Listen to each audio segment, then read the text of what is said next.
You know, I mean, you're talking about Anton Ferdinand, Matthew Upson. They paid a lot of money for him. They're going to be very, very loath to drop those type of players. And I have a horrible feeling that both Danny Garbadon or one or the other may have to move on. Obviously, I know, Tony, from personal experience, you are a big Cardiff City fan, and do you think you're obviously a bit disappointed Collins could have come back to us last week on loan and helped us out? Do you think it was a wrong decision at the end of the day, or? He'll have his own reasons for that. I think he needs to play Premier League football myself. Personally, I'd be proud to wear the Bluebird shirt, as you all know, but well, the only thing I will say to you is if a player doesn't want to play for us, and frankly we don't want him anywhere near Ninian Park, then that's what I would say, you know, and that goes for anybody. I think Collins is a decent player, but I'll be honest, I think he's still got it all to do. I don't think his distribution's very good. He doesn't seem to have improved. Years ago, I go back 40 years plus, being a stopper centre-half is not enough today at top level. The best defender we ever had at Cardiff was Don Murray. Best defender I've ever seen, right? And Brian Harris. But the thing was, both could pass the ball. Now what I'm saying is that you cannot give away possession today. And unfortunately, Collins in particular is very guilty of doing that. He does it on too many occasions. You know, I wish him well. He's a nice kid. But at the end of the day, he doesn't pass the ball properly. And that's why he's not getting the game at West Ham. Well, thank you very much for that, Tony, and thoughts summing up the game for us. Hope you have a good trip back.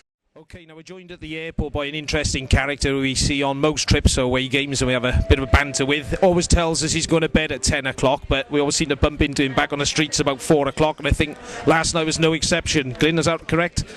Are you trying to say that I'm always in bed by 10, but then I go out afterwards to enjoy myself? I think he's telling us a few porgies there. Glyn is from Cardiff originally, but now lives in Harrogate. He's a young 68-year-old. His son tells us 68, but you're telling us you're 67. He's telling fibs. I'm only 67. So have you got any stories to tell on the trip as a whole before we get on to the football, Glyn? And This trip, no, it's just been fantastic. I've enjoyed it. Like many people, I've seen Wales win away, but never quite seen the performance that we saw yesterday. And as far as Bellamy was concerned, I think that's probably one of the best individual performances I've ever seen. And it made the whole trip worthwhile. And a few beers here and there just added to the enjoyment, you know. So do you think this could be a turning point for us, Glyn? We looked at Scotland last night. I've mentioned it with a few of the other boys. As a side, we beat ourselves only a couple of years ago 4-0. Do you think this could be an upward turn for us, the Welsh football team as a whole?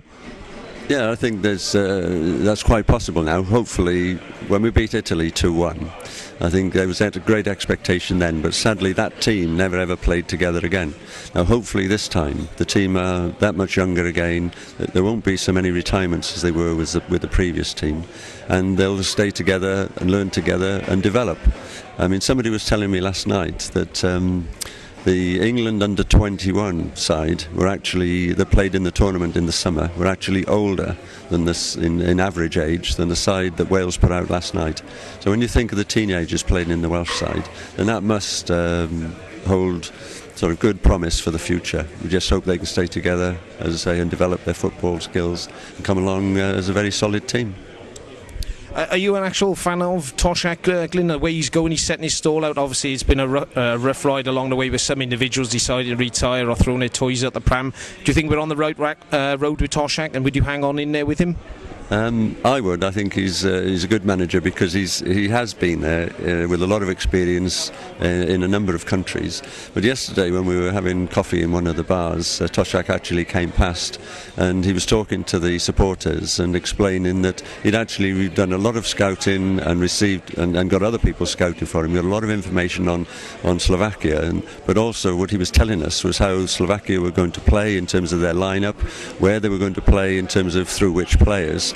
And that demonstrated, I thought at the time, I was very impressed with that, but then it demonstrated when the side went out, they were able to put into practice the thoughts, the ideas that Toshak had, who to mark, where to play, and where to expect some of the pressure coming from, and clearly it worked.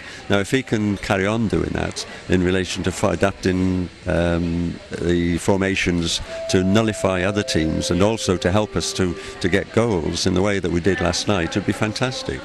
The one thing which again impressed me last night was that I think we all noticed that Slovakia were playing very high up, and obviously what Toshak was saying was to Bellamy was stay there, stay on the shoulders, to the midfield, get the ball past the back four, and let Bellamy will do the rest. And this is what happened, and happened 4 times probably with goals, and we could have got another 1 or 2 as well, just by playing those tactics.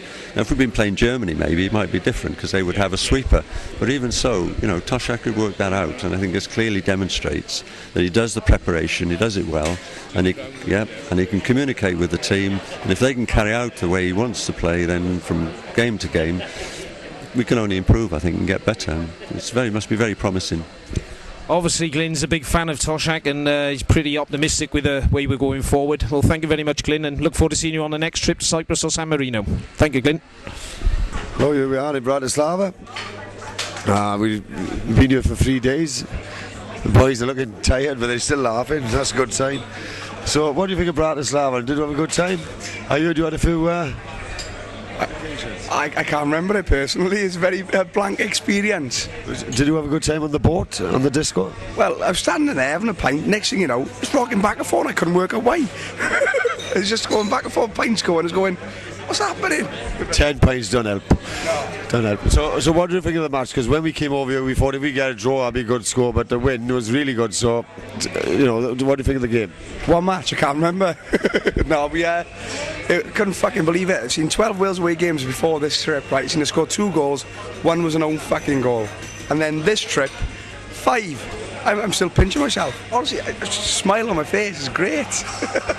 So sometimes the football spoils a good trip, but this time the football made the trip, really, did it? I think so, aye.